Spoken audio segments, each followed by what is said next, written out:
Sabe aquela sensação que quase todo mundo já teve de um verdadeiro cabo de guerra interno? A nossa razão diz exatamente o que temos que fazer, mas surge uma vontade quase incontrolável de fazer o exato oposto. É uma verdadeira batalha psicológica, não é verdade? Hoje vamos fazer uma análise super profunda e fascinante da ética de Aristóteles. Vamos entender como a filosofia clássica enxerga as nossas emoções, a nossa razão e essa luta constante que travamos diariamente. O grande segredo aqui é olhar para tudo isso através de uma lente específica, a de que a verdadeira virtude ética, no fundo, é uma disposição para experimentar as emoções adequadas perante o mundo. O nosso roteiro hoje é uma verdadeira descida pelos níveis do caráter humano.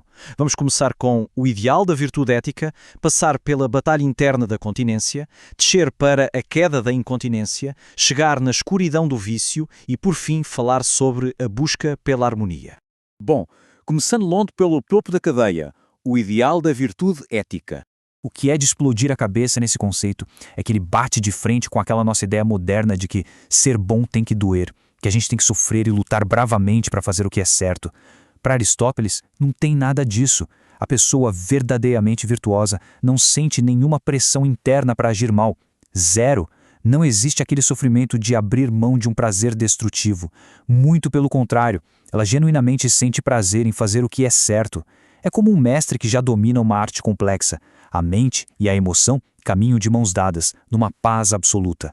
A verdadeira virtude ética é exatamente isso, uma disposição enraizada para experimentar as emoções corretas, na hora certa e na medida exata. A razão e a emoção estão em um acordo perfeito. Mas claro, como alguém chega nesse estado de perfeição, não é? O texto analisado aponta que homens livres já nascem com a capacidade para a virtude moral, mas é um treino pesado, dividido basicamente em duas fases da vida.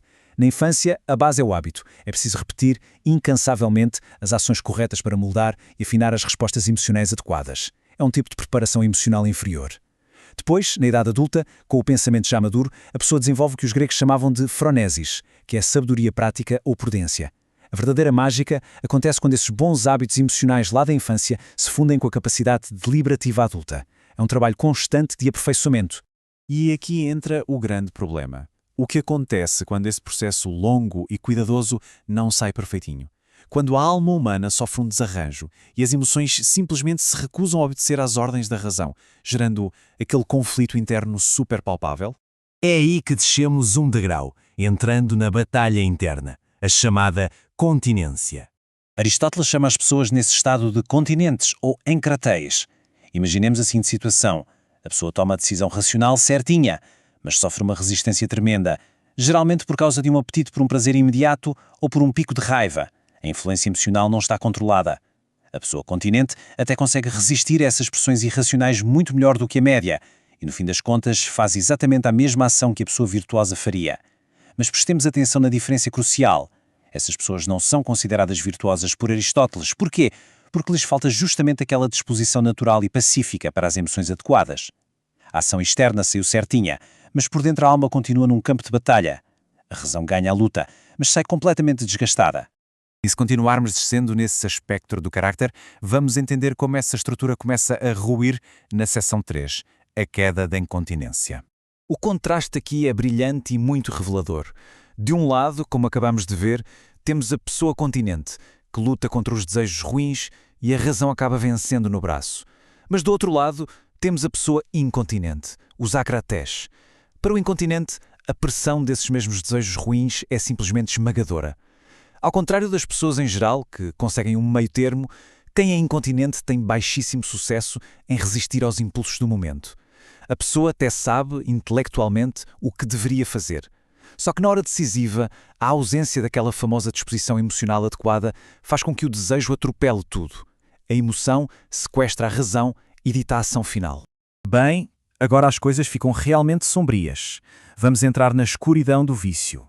Fazendo uma retrospectiva, o continente luta e vence. O incontinente luta e perde. Já as pessoas classificadas na categoria do vício, os chamados kakoi ou phalloi, sequer entram no ringue de combate. Elas se recusam de forma consciente a tentar fazer o que é certo. E por um motivo muito perturbador. Elas já se convenceram em sua essência de que coisas nobres como justiça, generosidade e temperança não têm o menor valor. A bússola moral delas não está apenas quebrada, ela foi ativamente descartada e abandonada. O lado verdadeiramente trágico e irónico dessa categoria do vício é o próprio destino dessas pessoas.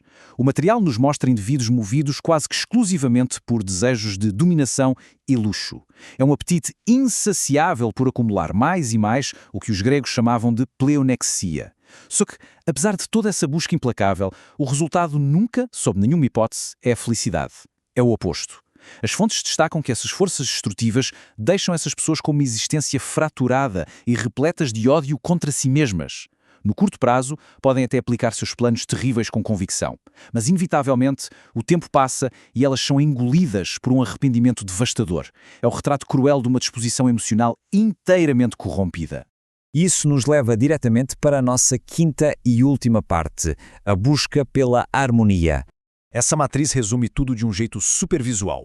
Se cruzarmos a razão com as emoções, temos o panorama definitivo do caráter humano. Na virtude, temos a perfeição, a boa razão operando em um conjunto harmonioso com as emoções adequadas.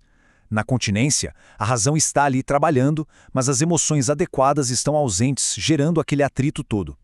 Na incontinência, temos uma pane geral na hora da ação. A razão falha em governar e as emoções também estão erradas. E no vício, o sistema inteiro entra em colapso.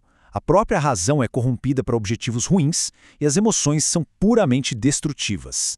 Fica claríssima aqui a forte influência de Platão sobre Aristóteles, com essa premissa de que a vida boa é, acima de tudo, uma vida de harmonia psicológica total. Qualquer deficiência moral é só um desvio doloroso dessa disposição emocional ideal. Diante de um raio-x tão cru da nossa mente, emerge uma conclusão incontornável para o mundo real. Nós, seres humanos, somos profundamente vulneráveis. As forças que nos empurram para fora da racionalidade, como aquele desejo absurdo por prazer ou uma ambição por poder, são extraordinariamente poderosas em nossa natureza. E detalhe, até mesmo quem já atingiu um nível bacana de virtude, continua vulnerável a esses escorregões. Ninguém é de ferro. E é justamente por causa dessa fragilidade coletiva que nós não podemos depender única e exclusivamente do desenvolvimento moral de cada um. É preciso uma rede de segurança. E é aí que entra a vitalidade de uma boa comunidade política, das leis sólidas e, sim, até mesmo da ameaça de punição. Essas estruturas funcionam como um contrapeso fundamental para aqueles momentos perigosos em que a nossa bússola moral individual falha. Para fechar a nossa exploração, fica um convite para analisarmos essa citação super provocativa do texto original. Ela diz que pensar de forma clara sobre os nossos objetivos é uma conquista raríssima. Afinal, a nossa própria alma não é um ambiente muito hospitaleiro para isso. É um choque de realidade, não é? Atingir essa harmonia sublime, em que a nossa razão consegue guiar com suavidade emoções bem ajustadas, definitivamente não é o estado natural ou fácil do ser humano. É frágil e raro. Então, diante dessa complexidade toda, a reflexão mais importante que fica é: quais hábitos estamos escolhendo cultivar hoje para de fato treinar a nossa disposição emocional e encontrar essa harmonia interior? Em vez de passar a vida inteira exaustos, só travando batalhas contra os nossos próprios impulsos, é algo profundo para levarmos conosco.